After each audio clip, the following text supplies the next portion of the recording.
Alright, welcome back to another Minecraft Dungeons video.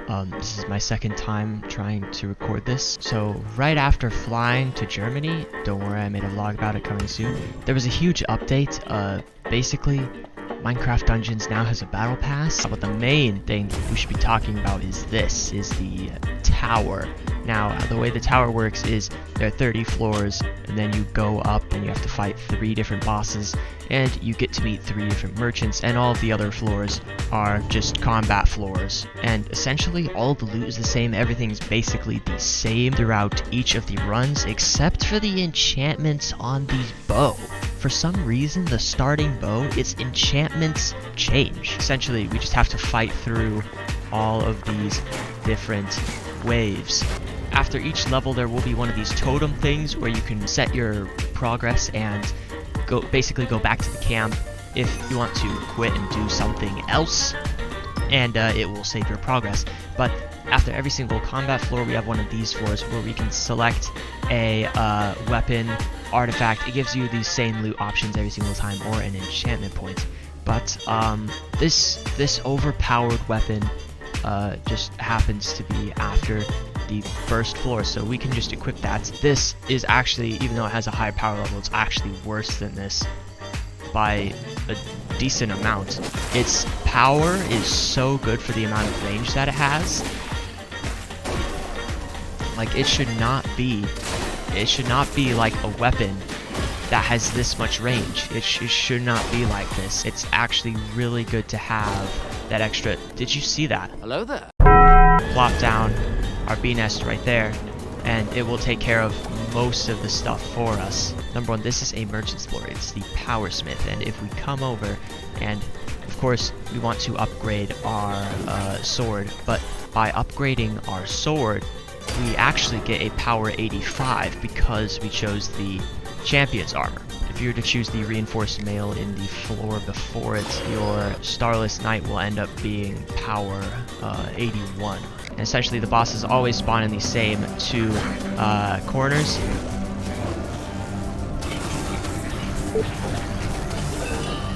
Alright, as you can see, we already killed him, but all we need to do for the redstone golem is stand super close to him, and he will not be able to hit us at all. What we can do here is, if you go into this corner and then you look up here, when your mouse does this, you can actually just click and you'll be able to clear at least on mouse and keyboard. Come over here, you can actually just use the love medallion and it will automatically convert one of those annoying planters to our team. And essentially, that's really helpful because it allows us to negate one of the most annoying parts of this level. And all of the mobs will always spawn in the exact same areas, so you do not need to worry about the spawn locations because they will always be the exact same. The next piece is going to be the scattered crossbow we can pick up right here. Multi-shots is going to be the main enchantment. We don't need to get anything else on the scattered crossbow, and that's one of the best things about it. And so we can get our guarding strike up. Although it is good, it is not necessary. This floor has a lot of creepers. Be careful about that. The void quiver is going to come in handy later.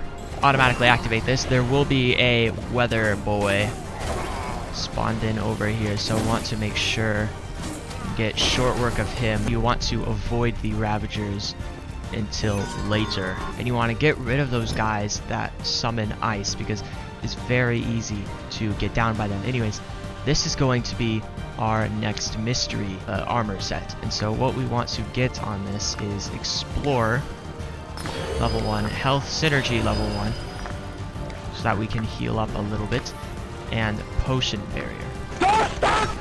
I like it. No, what was that? I have failed, apparently. We are going to want an enchantment point. Number 1, Explorer is probably the most important on this to level up, because when you start out, you have explored nothing, and once you activate the room, and stuff starts spawning.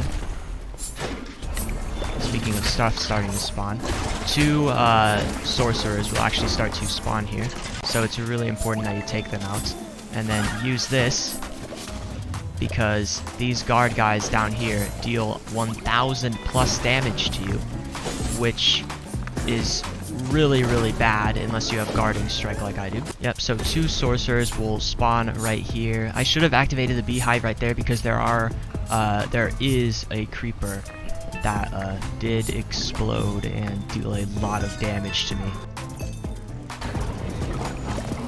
This is not good. Alright. If there's any time to deal damage, it's now. Alright, this is the floor. It's really tricky. What you have to do is come here, and then use the gadget, and that will essentially make it a lot easier for you to kill those guys, these potion throwers that I faced. I faced a couple of them. Not only do they throw potions like a witch, they throw multiple potions and just so happen to deal knockback. You're going to be taking a lot of damage because there are a lot of them.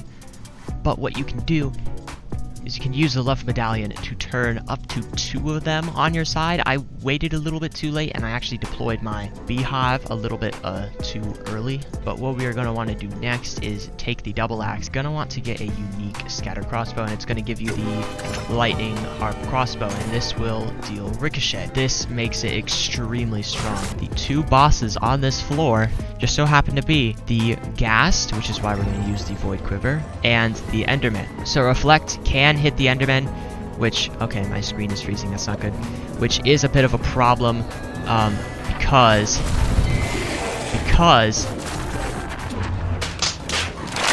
so, as I was saying, once the Ghast is dead, the Enderman is no problem. And this is one of the floors with a lot of creepers on it, so you just have to watch out for that. This is the one that I really, really hate. So essentially, I have to let my bees do all of the hard work, or none of the work. This is the one. Wait a minute. Is that the only thing that's random? Is the mystery armor? I think we found the only random thing in this. It's random. The effects of mystery armor are random, and not you. They're like landmines. That floor is like a minefield, and the creepers are like landmines. Now this floor, I don't know why it exists. They'll keep spawning until you activate that button. There's a certain round amount or something. I don't know. Anyways, this is one of the ones that you can skip, as long as you don't go past that black stone right there. You can actually just walk along the walls and skip it. I hate this level simply because these strays will freeze you so much. We just want to hang around here, and then we want to come back here. Basically, you just want to deploy your beehive there in the beginning, and then go back after a little while. Anyways, the reason why you want to put your beehive back there is because there are some mobs that spawn over there that are really easy to defeat. In fact, this entire room is just defined by really easy. But this room, you gotta play it patient because everything here is essentially just tanky. This level is pretty easy unless you make the wrong people your friends and it ends up being a mistake. Alright, now you guys are my friends. Why was one of the royal guards still an enemy? I don't know. This whole thing abuses the love medallion in a way to make the strongest foes your friends. We are going to guild the main weapon. The main weapon is the best thing to guild, except we just got smiting on it. Oh, that is so good. Anyways, that is the dub. Thank you very much for watching. I will be releasing a full guide when I have some better statistics. I feel like the scattered crossbow would fit in the best, so I'm just gonna claim the scattered crossbow. Yeah, that is going to be all for today. Make sure to like and subscribe to stay tuned for my next episode of the tower, where I'm going to be giving a guide on how to beat it. I will see you in the next episode. Peace.